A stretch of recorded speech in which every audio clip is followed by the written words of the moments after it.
La société Apogee Software a bâti son succès sur ses shareware et ses personnages emblématiques, comme Commander Keen et Duke Nukem. Mais aussi sur ses FPS comme Blackstone ou Rise of the Triad.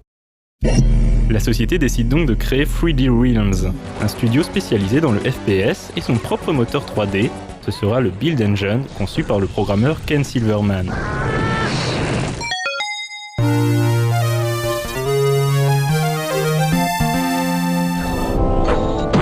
Le premier jeu à utiliser le moteur Build sera Witchhaven, un FPS médiéval dans la veine de Heretic et Exen.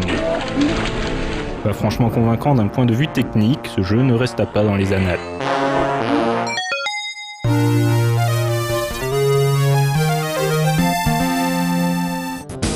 L'équipe de Witchhaven récidivera la même année avec TechWar, un jeu basé sur un univers créé par William Shatner, inoubliable cœur que dans Star Trek. TechWar est déjà plus intéressant puisqu'il propose un univers ouvert dans lequel le joueur peut se déplacer à sa guise pour accomplir différentes missions. Les niveaux sont peuplés de civils que le joueur devra épargner sous peine de voir la police se retourner contre lui.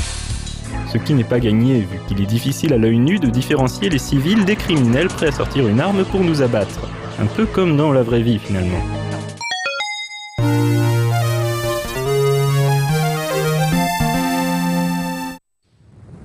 Preuve s'il en est qu'un moteur de jeu, si bon soit-il, a besoin d'une killer app pour révéler tout son potentiel, et qu'on n'est jamais aussi bien servi que par soi-même, 3D Realms va entrer dans la légende du FPS avec un titre exceptionnel, Duke Nukem 3D.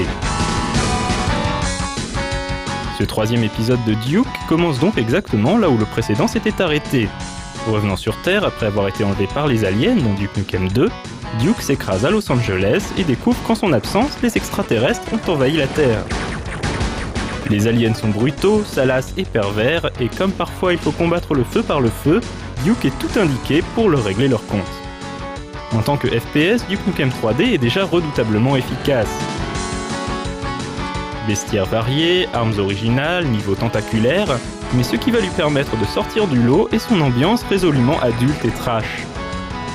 En effet, Duke, qui n'est jamais à court de vannes ou de répliques cinglantes, va devoir affronter les aliens dans les quartiers les plus pervertis de LA, écumant peep shows, sex shops et autres cabarets de striptease. Plus tard, son aventure le conduira aussi sur la Lune, histoire de changer un peu d'air. Malgré son second degré permanent, Duke Nukem 3D pouvait parfois se montrer assez flippant.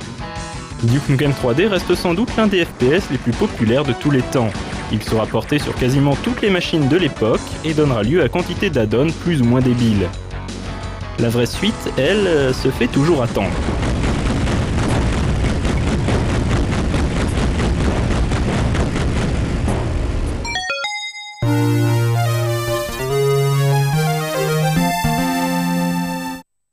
Exhumed, alias Power Slave aux États-Unis en référence à l'album d'Iron Maiden, est un petit FPS sympathique qui est surtout connu pour sa version Saturn, l'un des premiers FPS dignes de ce nom sortis sur console.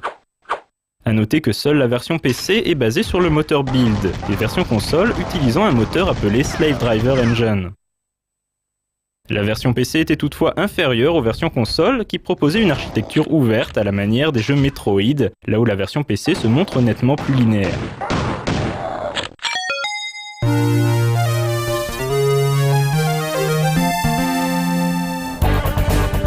Les développeurs de Monolith Software vont à leur tour entrer dans la danse en proposant Blood, un FPS dont l'objectif avoué est de repousser les limites du gore.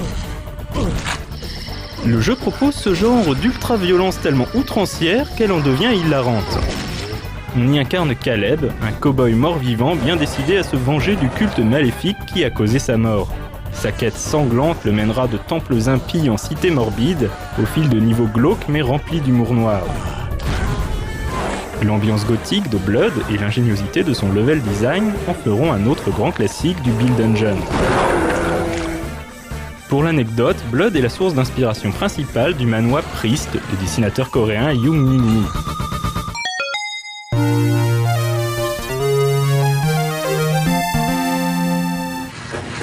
Plutôt qu'une nouvelle aventure de Duke, les joyeuderies de 3D Realms décident de varier les plaisirs en proposant un nouveau héros avec Shadow Warrior. Très similaire à Duke dans l'esprit, Shadow Warrior parodie les mangas et les films de kung-fu dans la joie et la bonne humeur. Dans un Tokyo décadent, le joueur incarne Lo Wang, un ninja bien décidé à détruire une mafia constituée de créatures maléfiques du folklore japonais. Shadow Warrior est très rigolo, mais il ne propose malheureusement pas grand chose de neuf par rapport à Duke Nukem 3D.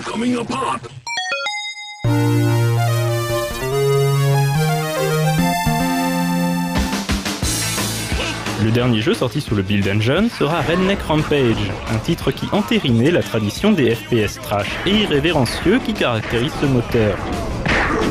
Cette fois-ci, on incarnait un bon gros bouseux de la campagne américaine profonde qui allait devoir affronter les aliens qui avaient volé son cochon. Le joueur régénérait ses points de vie en picolant, au risque de devenir bourré et de ne plus y voir très clair.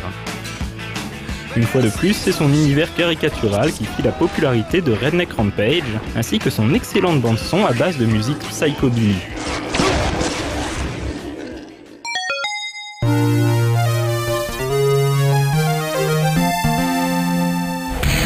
L'arrivée de Quake et des moteurs 100% 3D sonna le glas du Build Engine.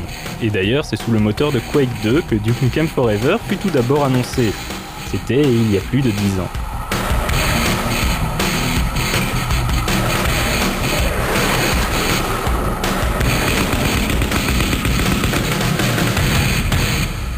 Always bet on Duke.